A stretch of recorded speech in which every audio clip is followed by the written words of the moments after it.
Yellorigu Namaskara. Dear students, very good morning. Today let us study what is CRO and what is the use of CRO, why we are using the CRO in the laboratory. It's a very important topic because the CRO is used in every laboratory. In our laboratory, we have a different CROs, different varieties of CROs, and that we are using in the lab. So let us have the awareness of those CROs one by one, and this is explained by our staff Ajay Nathu sir. Dear students, today we are discussing about how to use the CRO and what the precautions we have to take before using the CROs.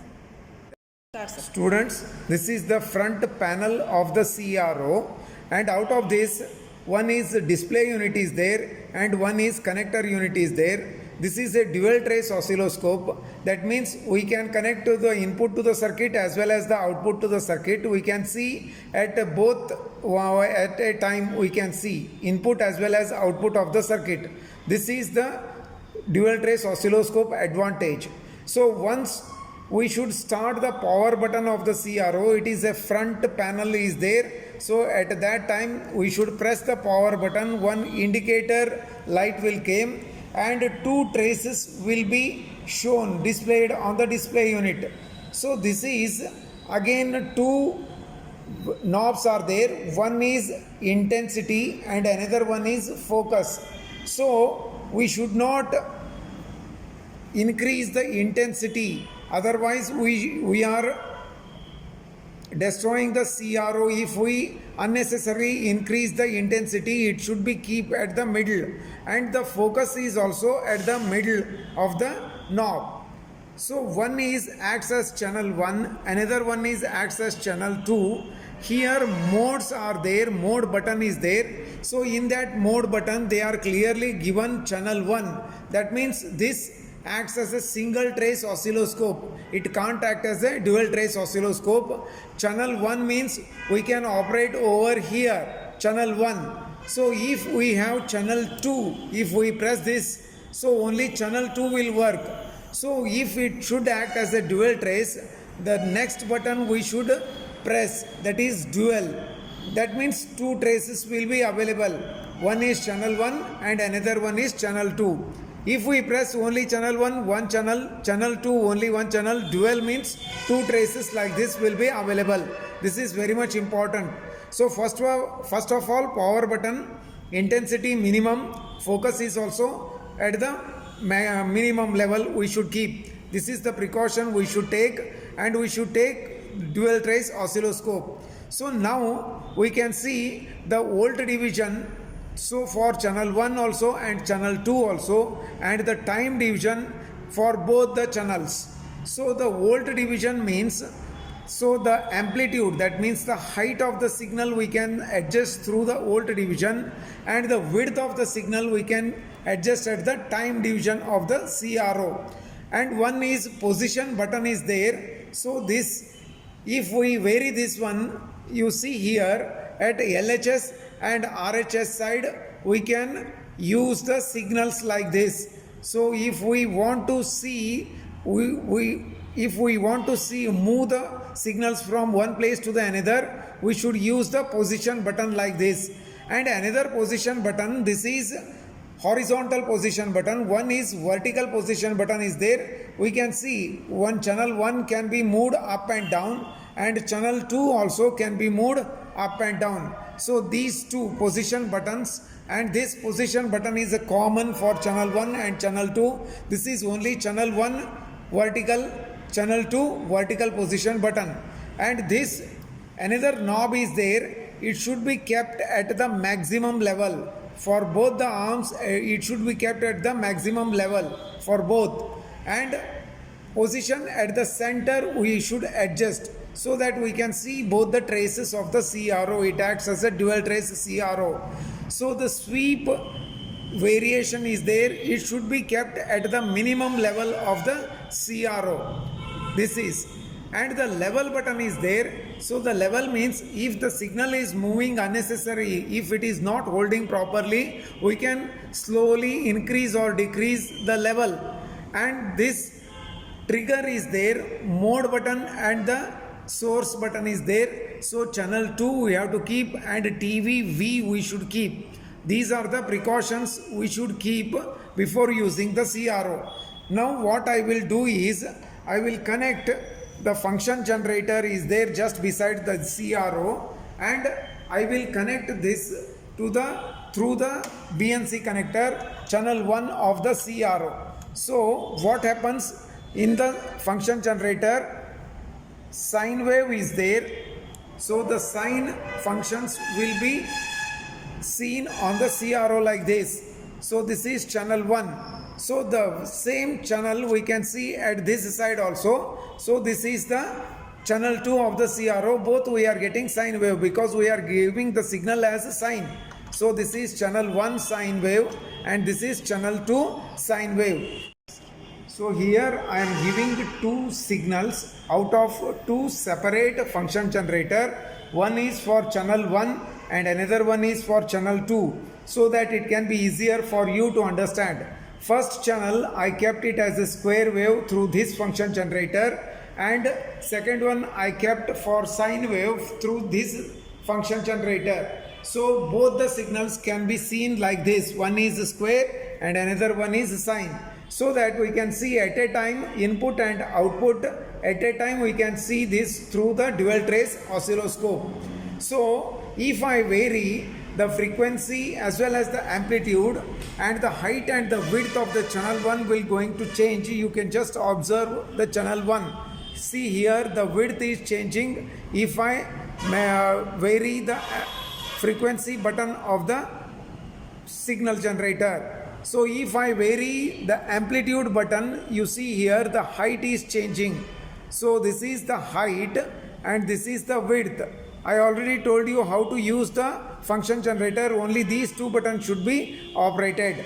So when I use the second function generator, if I vary this one, you see clearly that it's channel 2 width as well as the height is varying. If I vary the frequency button, the width is varying. If I vary the amplitude button, the height is varying. This is important. Function generator output, and this is the input side of the CRO. Now I will show you how to connect the BNC connector out of this. So once for the function generator I should connect a one BNC connector like this, and the second, if we want channel 1 we should connect to this one, so that whatever we will keep, either sine, square or triangular, this sign will be indicating on the front panel of the CRO. So if I kept to the channel 2, again I should connect to, remove this one and connect to the channel 2. So now I can see the channel 2 also. So this is another set of the CRO. So similar kind, but it is inbuilt frequency counter is there inside the CRO. Rest of all the buttons will be same. This is time division, again this is the old division, and this is the hold button, that means the position button, so that we can see here, we can actually move the signal like this. So I will show you clearly. See how the signals are moved. So from horizontal side we can move the signal like this. If I use this one, this knob is there. If this is position is there, this is vertical position, we can see adjust the signal from top to bottom. This is from left to right side. So this is the precautions what we should take. Again the same, the intensity should not be kept at the maximum level. We can endanger the CRT tube of the CRO. It should be kept at the minimum level. And the focus button, we should not keep the maximum. Again the defocused signal will be appear on the front panel. So it should be kept at the minimum so that we can see the signal clearly. So these two, intensity and the focus button, and these XY button, X5 is there, XY is there. We should not press these two buttons unnecessarily. If we press, what happens I will show you. If I press XY, the signal will come like this. So we can't see any signal out of this. We have to release this one to see the correct button. If I press XY also, so this is 5 times. That means it is the frequency is varied 5 times, so we should not press these two buttons unnecessarily. Only channel 1 bar 2, mono, alt bar chop, these two buttons, these three buttons should be pressed inside. All should be at the released mode. So this is the precautions while using this CRO. And 80 bar normal, this should not be pressed. So this, if we press this button, again abnormal functions will be happening. So we should not press this button also. Only these three buttons, that is channel 1 and 2, mono and alt chop, these three buttons should be pressed. The rest of all should be released. That is the precautions. This is another kind of CRO. The difference between first one I explained and this one is it has got a display unit. Channel 1 has 5 volt, it is showing channel 2 also 5 volts, and time base it is 1 millisecond. So the time division is here at the front side of this one, and this is channel 1 and this is channel 2 of the CRO. And these again all buttons should be like this only we have to press the mono button like this.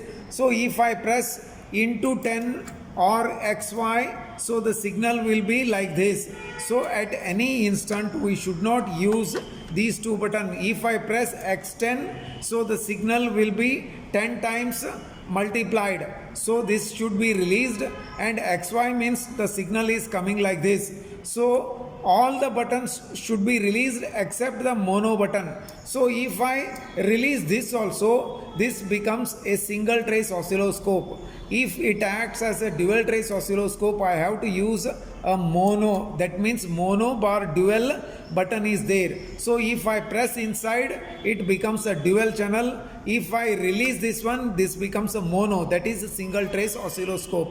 So mono and dual. So I am using the dual. That means I have to press inside. Only these buttons should be pressed. All should be released mode.